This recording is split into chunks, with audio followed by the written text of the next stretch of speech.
Okay, so we've waited for it to dry a little bit.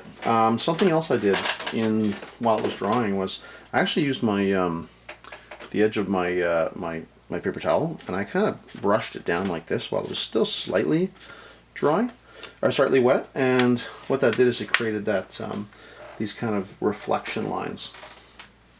Just a simple technique, and you'll find all kinds of, there are a lot of different techniques, and you'll come up with some of your own too as well. But for the most part, it's fairly dry. I'm going to add just a little bit of details. Now I'm going to add a little bit of water and a little bit of color here. Now I want this to be a little bit darker because I'm going to add some details. But remember, this is a one-color painting, right? So I know it looks very, very basic, and it's very very simple, but it's a good start to understanding how we create these techniques. So I'm going to start adding a little bit of dark underneath like this. Okay, you can sort of see there's some shadows down there, and I'm going to define some of these areas with the with my brush. I'm actually going to add a little bit more detail here. Okay. Just like this. And so you see I'm sort of adding the details and kind of defining some of the areas here. I'm going to add a little more of this down here.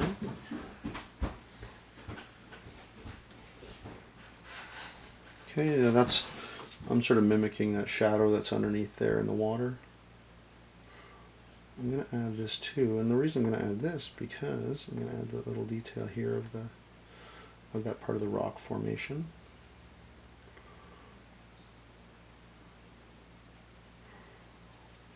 Okay, and I'm just sort of adding some more rock formation shadows. Okay. And then what I'm going to do is I'm going to come back into here. Remember we added this in here? I'm going to add a shadow. Now we're adding a little bit. Now we're adding more color here than water, right? So we're still using water, but we're using more color. And so now I'm just going to create that little tree here. That's like that. And you can decide how you how you do that. I'm just creating that little shadow of that tree. I'm going to bring this line down like this to kind of mimic that crack. All right, the crack. And then there's tons of these little cracks down here. I'm using the top of the brush. Again, that's why I love this brush, is because you can use the very tip of it, to create these lines that you need. And again, don't get too caught up in making this perfectly real or anything like that, because a lot of people get caught up in that in the beginning because they want to, they want to create these really realistic things. All you're trying to do right now is trying to get the basic technique of watercolor and understand it a little bit and figure out how it works.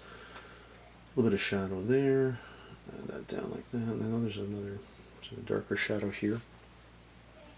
And then we added a shadow here, so I'm going to add that in. Again, there's those shadows.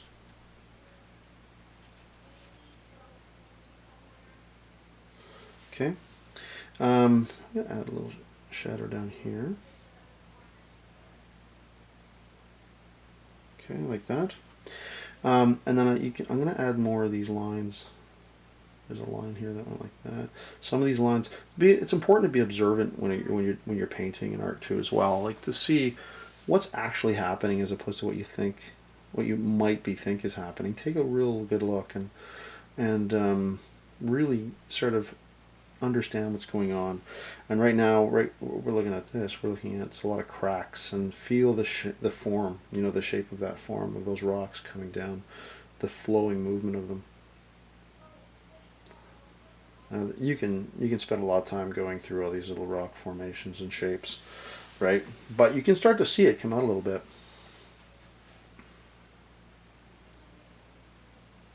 Okay. We'll do another one here like this. Okay. And then we can sort of refine some of this stuff too, right? Like we can come in here, okay, you know what, I'm going to make it a little bit darker here. I want to make this, add a little bit of water and sort of add, make it a little more of an actual crack here. There's a really nice dark crack there. I'm going to add a really nice dark area here, right? so we can start to see that crack. There's lots of little cracks here that are like that. Now we have that one there too. I want to kind of get that. There's all kinds of cracks over here. Add a little more color there. Okay. And then we can even add some of those. If you notice that in some of there's actually a lot of those cracks reflected. Now you gotta be careful. We don't want to add it too darkly here because in the water it's actually going to be a little bit lighter. Some of those areas, right? So, but you know, we're going to sort of mimic some of those colors and some of those lines. There's also, you know, that we got the pole down here. And we're going to mimic some of those lines here like this, right? And so you can start to see, some things happening here, right? You can start to see some of the shadows, and you can start to feel that sort of reflection, right? Make that a little less dark because it's, remember, it's not supposed to be as dark as up here. But we won't add it like that, right? And then, yeah, actually we'll kind of do this, right?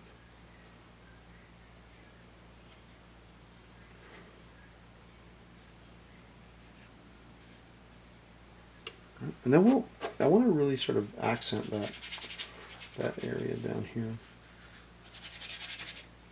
I'm actually adding mostly color here, again. The reason I'm doing that is to kind of to really accent the, you know, the shadow up there. Okay. Now you can start to see that reflection sort of coming through, right? I'm trying to mimic what's going on up there. There's another big shadow. I'm mimicking that shadow here. Okay. And then again up here we're now you can spend a lot of time if you want kind of going up in here and deciding what those trees should look like. I like to kind of do this, to use the side of my brush and kind of create the branches like that. Again, and I really want to make sure we stress this, is that we're not trying to make a super realistic painting here. We're just trying to create our first image and get something that looks, you know, that looks similar to what we're painting. So something that's very impressionistic. There's nothing wrong with that. And sometimes, you know, the most beautiful watercolors are the ones that aren't super realistic, but more, you know, has less brush strokes and is really fresh. You know? So then we get, well, yeah. So there we go. So that's a good basic start to our painting. I'll take a picture of this again so you can sort of see it, but it gives you a good idea. And yeah, so thanks for watching the demo.